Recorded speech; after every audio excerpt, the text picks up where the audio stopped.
Ok, vreau să vă arăt și vouă toată această programare predictivă pe care ne tot bagă pe cât în legătură cu acest obiect spațial, cu 3I-ATLAS. Probabil unii dintre voi ați văzut acest show pe Netflix, l-am văzut acum câțiva ani, are 2 sezoane, show-ul este din 2017 și se numește Salvation. Povestea din acest show este despre un grup de oameni care luptă pentru a preveni o coliziune apocaliptică între un asteroid masiv și Pământ. Un student absolvent de astrofizică la MIT, Liam Cole, descoperă că un asteroid va lovi planeta în doar 6 luni de zile. El face echipă cu miliardarul din domeniul tehnologiei, Darius Tanz, vă rog să fiți atenți la inițiale, DT, da? Și un oficial de rang inferior de la Pentagon, pentru a găsi o soluție și a opri dezastru. Eforturile lor sunt inițial clasificate strict secrete de către Guvernul Statelor Unite pe măsură ce navighează prin birocrație, geopolitică și o conspirație mai amplă, toate în timp ce încearcă să nu alerteze publicul larg cu privire la soarta iminentă a lumii. Bun, acum haideți să urmărim împreună un clip și discutăm după aceea. Project Atlas. Atlas? I've never heard of that. Atlas. Grace, don't say that word to anybody, ever. The name is simply that it refers to the third interstellar object from outside the solar system that is visiting us. And Atlas is a telescope half a meter in diameter in Chile that discovered it on July 1st, 2025. Professor Crockett, William! I got a hit. I'll go back to bed, and if you're lucky, I won't remember this in the morning. They asked me to wake up at 3 a.m. and to speak with them. And I actually woke up at 2 a.m. There's a significant perturbation. Really? I've been running continual simulations, and there's something there that was not there 3 months ago. You know, a slight miscalculation could taint the results. Why don't you give me the data? I'll take a look. Yes, it's already alluded to, sir. So I was up, and then I noticed someone sent me an email and said there is a new interstellar object. 3 months ago, the Safeguard Survey System that catalogs near-Earth objects, NASA astronomer Dr. Edward Acosta discovered an asteroid 7 kilometers wide out near Jupiter, large enough to cause an extinction-level event. Professor Lowe suspects that it might actually be alien technology scoping us out.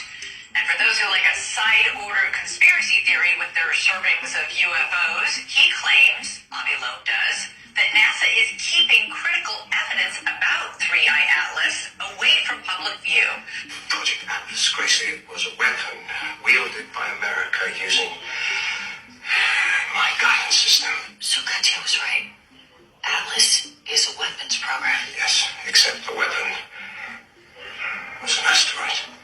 What was found, and that's by multiple teams, there are 3 papers on that, we found nickel, a lot of nickel. I have no information. Nickel, wait. Initially, we thought Samson was made of silicates, porous rock. The collision this evening suggests it has an iron core. It's much denser than what we thought. The only place where we found before much more nickel than iron is in alloys that we produce industrially. For example, for aerospace applications. So maybe the skin of this object is industrially produced. None of your ideas will work because the asteroid has an iron core. And as of a few hours ago, the first hint for a non-gravitational acceleration, meaning something is affecting its trajectory beyond gravity. Liam, can't you see? Our math was correct. The asteroid did move. But the trajectory hasn't changed. Exactly. Because it's a hummingbird. It moved, and then it moved back. So the question was, is it something other than a natural object? It followed the trajectory that was aligned with the planets around the sun. So perhaps it's on some reconnaissance mission. It's not an asteroid. Why? Perhaps for a reason, if it's a technological object, that's the best time for it to do a maneuver when it's closest to the sun, to take advantage of the sun's gravity. That's what we do with our own spacecraft. And so the question is, will it appear on a different path after passing close to the sun? And of course, if that happens, the stock market may crash because it would mean that, we have some risk involved. It's not an asteroid. What the hell is it?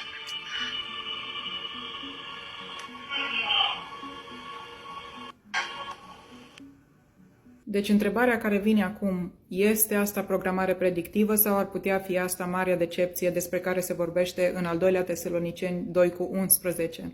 Voi ce părere aveți? Scrieți, vă rog, în comentarii.